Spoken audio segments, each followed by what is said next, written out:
Hi everyone. కష్టం కష్టం అనేది లైఫ్లో ఎంత ఇబ్బందిగా ఉంటుందో అంత గొప్పది. జనరల్గా హ్యూమన్ లైఫ్లో 2 ఫేజెస్ ఉంటాయి. ఒకటి సంతోషం, మరొకటి కష్టం. హ్యూమన్ లైఫ్ సైకిల్ అనేది వీటిలోనే రొటేట్ అవుతూ ఉంటుంది. సో అవి ఫేస్ చేస్తున్నప్పుడు మనం తీసుకునే డెసిషన్స్ ఏవైతే ఉంటాయో వాటి మీదనే మన ఫ్యూచర్ అనేది డిపెండ్ అయి ఉంటుంది. సో ఈ 2 ఫేజెస్లో కూడా మనం నేర్చుకునేవి చాలా అంటే చాలా ఉంటాయి. సో పాజిటివ్ కావచ్చు, నెగిటివ్ కావచ్చు. సో ఇందులో మనం నేర్చుకునేవి చాలా ఉన్నాయి. సో ఈరోజు మనము ఆ కష్టం గురించి డిస్కస్ చేద్దాం. సో జనరల్గా మనిషికి ఏదైనా కష్టం వస్తే ఈ రోజుల్లో మనం దాన్ని ఏ డైమెన్షన్లో చూడాలి అనే దాని గురించి బేసిక్గా మాట్లాడుకుందాం. సో జనరల్గా మనిషికి ఏదైనా కష్టం వస్తే ఫస్ట్ ఆఫ్ ఆల్ చాలా డిప్రెషన్లోకి వెళ్ళిపోతాడు. సో అది ఏ కష్టమైనా కావచ్చు. ఫర్ ఎగ్జాంపుల్ చెప్పాలంటే ఈ రోజుల్లో కార్పొరేట్ ఇండస్ట్రీస్లో చాలామందికి జాబ్స్ పోతున్నాయి. సో యూఎస్లో కావచ్చు, ఇండియాలో కావచ్చు, వేరే కంట్రీస్లో కావచ్చు. సో ఇలా పోవడం వల్ల చాలామంది చాలా రకాల ఇబ్బందులు ఫేస్ చేస్తున్నారు. సో ఆ టైంలో వారి మైండ్లో జరిగే సంఘర్షణ అది జనరల్గా ఎవరికి అర్థం కాదు. సో ఆ టైంలో మన పక్కన ఉండే పరిస్థితులు కావచ్చు, సొసైటీ కావచ్చు, బంధువులు కావచ్చు, ఫైనాన్షియల్ పరిస్థితులు కావచ్చు. సో ఇలా ఎన్నో మనల్ని, మన మనసుని, మన మైండ్ని చాలా అంటే చాలా డిస్టర్బ్ చేస్తాయి. సో కొన్నిసార్లు ఆ ఆలోచనలు మనల్ని ఇంకా ఇంకా కిందకి దిగజార్చేస్తాయి. ఒక విధంగా డిప్రెషన్లో తీసుకెళ్ళిపోతాయి.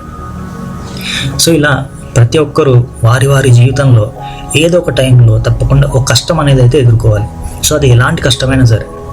సో నేను ఇలా ఎందుకు చెప్తున్నానంటే కష్టం అనేది దాని నుంచి నేర్చుకునేది చాలా ఉంది.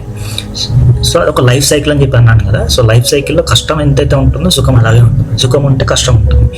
సో ఆ టైంలో, కష్టం వచ్చిన టైంలో మనం ఏం చేస్తాం, ఎలా ఆలోచిస్తాం, సో అనే దాని మీదనే మన ఫ్యూచర్ డిపెండ్ అయి ఉంటుంది. సో ఆ టైంలో మనము ఫ్యూ థింగ్స్ అవాయిడ్ చేయాల్సి ఉంటుంది. ఫస్ట్ వచ్చేసి డిప్రెషన్లోకి వెళ్ళొద్దు.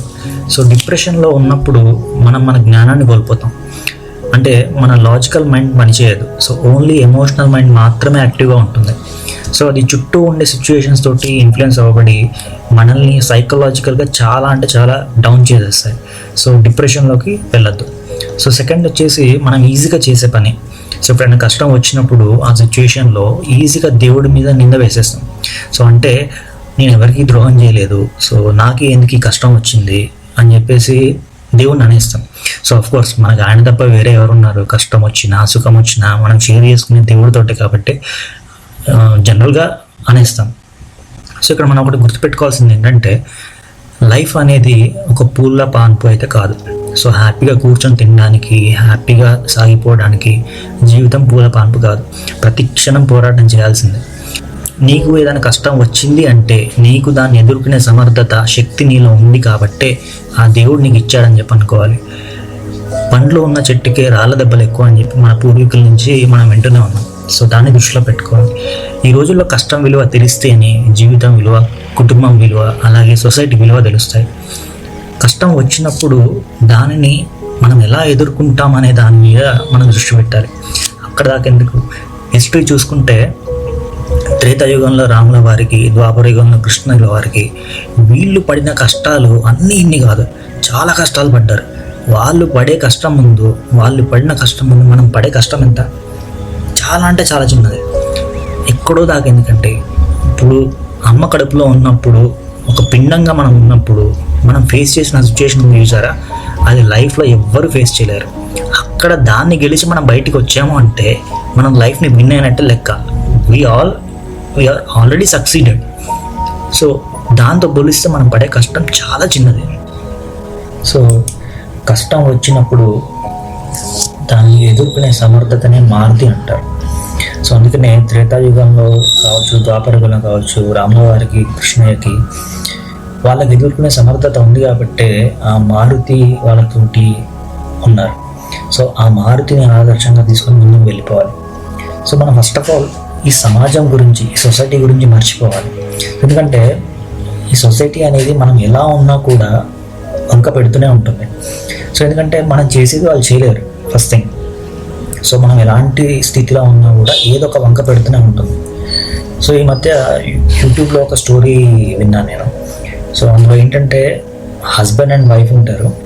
సో వాళ్ళు ఏంటంటే అలా బయటికి వచ్చారు, ఒక డాంకీని, ఒక గాడిదని తీసుకొని బయటకు వచ్చారు. సో అలా వాళ్ళు కొంత దూరం వెళ్తున్నప్పుడు మధ్యలో వచ్చే వాళ్ళు ఉంటారు కదా. సో కొంత దూరం వెళ్ళాక కొంతమంది అనుకున్నారు, వీళ్ళని అడిగారు, అంటే వీళ్ళని క్వశ్చన్ చేశారు.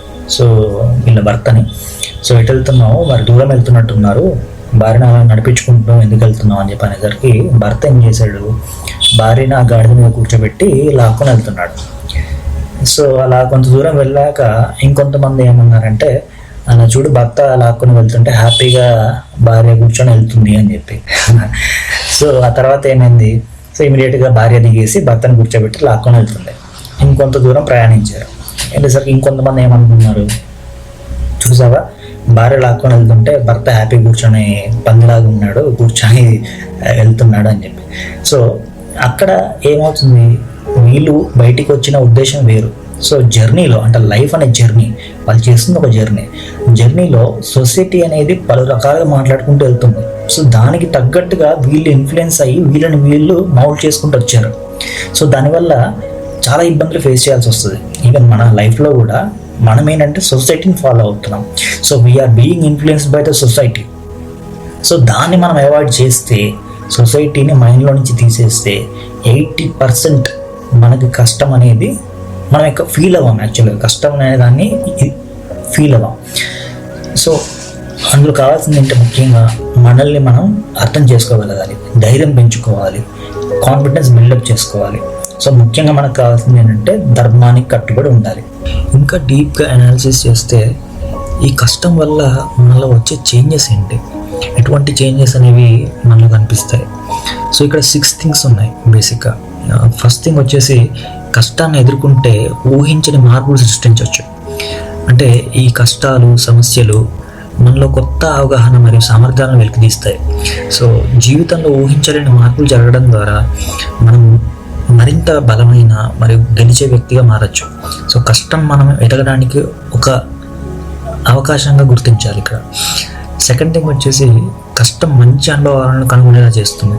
సో అంటే జీవితంలో కష్టాలు రావడంతో మన మనసు చాలా సున్నితంగా, అలాగే లోతైన చింతన చేస్తుంటుంది ఇప్పుడు. సో వాటిని మనం బలంగా మార్చుకోవాలి. సో ఈ కష్టాలు మీకు నిజమైన విలువ, ప్రేమ, అలాగే స్నేహం అర్థం కావడంలో చాలా హెల్ప్ చేస్తుంది. థర్డ్ వచ్చేసి, ప్రతి కష్టం తర్వాత ఒక ఎన్లైటన్మెంట్ వస్తుంది, అంటే ఒక వెలుగు వస్తుంది. సో మనం పడే కష్టాల ద్వారా మనలో అనన్యమైన వెలుగు ఒకటి పడుతుంది. సో అది ఏం చేస్తుంది, సో మనలో ఉన్న వీక్నెసెస్, అంటే బలహీనతల్ని అర్థం చేసుకునేలా చేస్తుంది. ఆ బలహీనతల్ని ఎలా మనం ఓవర్కమ్ చేయాలనే గైడెన్స్ ఇస్తుంది అది. సో ఇక్కడ వెలుగు అంటే ఏంటంటే, కష్టం నుండి బయటికి ఎలా రావాలి అనే థాట్ తోటి మన థాట్ ప్రాసెస్ పనిచేస్తూ ఉంటుంది కదా. సో అదే వెలుగు. సో ఫోర్త్ వచ్చేసి, కష్టం వల్ల మన పనితీరు, అలాగే మన టైం యూటిలైజేషన్ అనేది చాలా చేంజెస్ వస్తాయి. సో ఈ టైంలో మనం చేసే పనులు, ఎలా కష్టాన్ని ఎదుర్కొంటాము, సో అది మన ఫ్యూచర్ని షేప్ చేస్తుంది. సో కూల్గా, ధైర్యంగా ఆలోచిస్తే, సో మనం ఎంత పెద్ద కష్టాన్ని ఎదుర్కొన్నా సాధన, శ్రమ, ధైర్యంతో దాన్ని ఈజీగా మౌల్డ్ చేసి సక్సెస్ సాధించవచ్చు.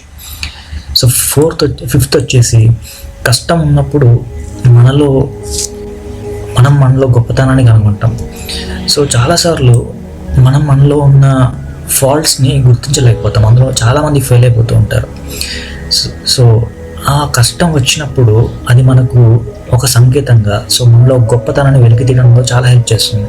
సో మనం కష్టం ఎదుర్కొనేటప్పుడు మనం వెళ్ళే మార్గం మనకు ఒక మైండ్ఫుల్నెస్ తోటి కనిపిస్తుంది, ఒక ఫోకస్ మైండ్ తోటి, ఏ కన్ఫ్యూజన్ లేకుండా. అంటే ఫ్యూచర్లో ఇప్పుడు పడుతున్న కష్టం మళ్ళీ పడకుండా ఉండాలంటే, సో ఆ జీవితం అనే గమ్యాన్ని ఒక కరెక్ట్ వేలో తీసుకెళ్ళడానికి ఇది చాలా హెల్ప్ చేస్తుంది.